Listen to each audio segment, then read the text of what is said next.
You know, the White House is more than just a building. It's more than 18 acres of land in Washington, D.C. That we're going to become so rich, you're not going to know where to spend all that money. This will truly be the golden age of America. Rich, golden age. The Lincoln Project salutes Vice President Donald Trump. As Vice President, Trump will finally have the time to do the things that make him happiest. Trump's recession, inevitable. Trump's dumb tariffs, you pay them. Seen Trump's stock market lately? It's crashing. You know what's wild? The way Donald Trump talks about America. Not as a country, not even as a responsibility, but like it's a slot machine he just hit the jackpot on. We're going to become so rich, he says, like the White House is a private ATM and the American people are just the PIN code. This isn't a presidential speech, and yes, it's a business pitch, one soaked in gold plating and ego. And that's the real reveal. Because when Trump says we're going to be rich, he doesn't mean your family. He doesn't mean working class Americans struggling to pay rent or afford gas. He means him, his inner circle, his donors, the loyal few who cashed in while the rest of the country footed the bill. This golden age of America that he promised. Let's talk about what it actually looked like. A collapsing economy, tariffs that backfired and crushed small businesses, and a stock market that dipped into chaos. While average Americans watched their savings disappear, Trump bragged about economic success from inside his gold-drenched bubble. That's not leadership. That's delusion marketed as destiny. The most dangerous part, he made it sound believable. He wrapped recession in reassurance, inflation in fantasy, and decline in a never-ending stream of slogans. And for a moment, people bought in. Because the way he said it, confidently, over and over, made it feel real. And that's the trick of a salesman. It's never about facts, it's about the illusion. And then the Lincoln Project flips the entire tone. They call him Vice President Trump. Sounds ridiculous, right? But it's not just a joke, it's a gut punch to his ego. Because for a man who built his brand on being the boss, being second in command is the ultimate insult. It's satire doing what it does best, pulling apart the fantasy one sarcastic jab at a time. Then they hit with the receipts. Recession? That's on Trump. Tariffs? Also him. Stock market crashing? Again, thanks to the man who promised he'd never let America fail. But here's the catch. Failure isn't just something Trump tries to avoid. It's something his entire identity depends on never admitting to. And that's why this clip hits so hard. It doesn't just mock his policies, it dismantles the mythology. Because Trump isn't afraid of being wrong. He's afraid of being seen as wrong. And this clip, it shines a spotlight on all the things he tried to hide behind the smoke and mirrors. It shows us what happens when the hype dies down, the promises collapse, and the camera pans out to reveal that the emperor isn't just naked, he's broke, bitter, and blaming everyone else. So when he says, we're going to be so rich, remember who he's talking about, and ask yourself, what did you get out of his golden age? Because for most Americans, all that glitter wasn't gold, it was fool's gold, and no amount of branding can cover that up. We at the Lincoln Project are confident that Donald Trump understands his position. Elon is smarter, wealthier, more charismatic, has a far superior and more successful social media platform and company. A powerful head of state disagrees with a judge. He orders her arrested. His top law enforcement official declares that it's a warning to other judges. We will prosecute you.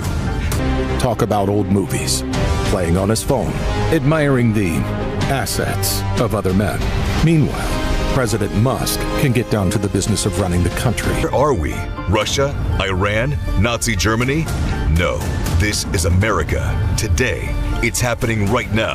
If Donald Trump can order the arrest of judges and get away with it, what's next? There's something brutally brilliant about this moment, not just because it's sarcastic, but because it's surgical. The Lincoln Project doesn't just insult Trump, they rank him, and not by accident. They place him under Elon Musk, listing every trait Trump wishes he had. Smarter, richer, more charismatic, more successful online. That's not a comparison, it's a personal attack disguised as a performance review. And let's be clear, for someone like Donald Trump, being second best is the ultimate insult. His entire identity is built on being the alpha, the one who wins, dominates, leads the pack. So when you tell the world that Elon, someone Trump has tried to cozy up to and compete with, is better at everything. You're not just poking the bear, you're breaking the mirror he stares into every morning. But the commentary doesn't stop at ego, it goes darker. We move from bruised pride to something truly dangerous. Authoritarian fantasy made real. Trump ordering judges to be arrested. His top law official issuing threats to the legal system. This isn't satire anymore. It's a warning, because when power becomes personal, justice dies first. And that's what this clip lays bare. While Trump scrolls through old movies and obsesses over who's richer, real power is being abused behind closed doors. Not to protect the people, but to protect himself. And in the background, institutions that were supposed to hold leaders accountable start crumbling. The most haunting part, the narrator doesn't say, "This could happen." He says, "This is America today." Let that settle. This isn't hyperbole. This isn't some dystopian projection of the future. This is what happens when a fragile ego sits in a powerful chair and starts treating checks and balances like personal obstacles. Because for Trump, criticism isn't feedback, it's betrayal. And in his mind, betrayal deserves punishment. That's the real danger, not the chaos, not the rhetoric, but the fact that he sees dissent as treason and loyalty as currency. This isn't leadership, it's a reality show dictator cosplay. And the season finale gets darker every time, and the Lincoln Project knows exactly what they're doing. They're using Elon Musk like a psychological scalpel, not just to enrage Trump, but to reveal what truly terrifies him: not being president, not losing an election, but being irrelevant. Trump promised you a golden age. He promised prosperity, lower prices and higher paychecks, an end to inflation. Instead, he blew it. It's the place where Americans look for leadership when the night is at its darkest and when the dawn breaks brightest.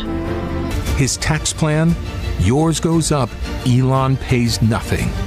You trusted him, believed in the myth. It's a commitment to the Republic and to our sacred Constitution. Trump promised you everything: the golden age, cheaper prices, bigger paychecks, an end to inflation, a return to greatness. You know, the kind of fantasy you'd expect from a late night TV commercial. Except this wasn't a midnight infomercial selling miracle cures. This was a man standing on the world stage, selling an illusion with your future on the line. And people believed it, not because they were gullible, but because they were tired, exhausted. After years of political games and hollow speeches, Trump sounded different. He sounded like someone who was finally on your side. But that's the thing about a good con. It always sounds like truth until it's too late. So what did you get? Where's the prosperity? The only thing that grew was inflation. And not just prices at the pump or the grocery store. The cost of believing in Donald Trump was deeper than dollars. It was trust. It was time. It was national dignity. Because the moment he entered office, the reality kicked in. His tax plan didn't lift the middle class. It crushed it. Your taxes went up while billionaires like Elon Musk, the same Elon Musk Trump pretends to admire, paid zero. That's not fixing the system. That's gaming it. That's leaving you holding the bill while the rich toast to another tax loophole. And what makes this more devastating? You believed, not in Trump the brand, but in Trump the myth, the outsider, the disruptor, the guy who'd finally throw out the elites and fight for the little guy. But the truth is, Trump was the elite. He always was. He didn't drain the swamp. He put up luxury condos in it. And the Lincoln Project knows that. That's why this ad doesn't just list broken promises. It tears down the facade he built. It doesn't scream. It doesn't need to. It calmly exposes the bait and switch, the myth sold as hope,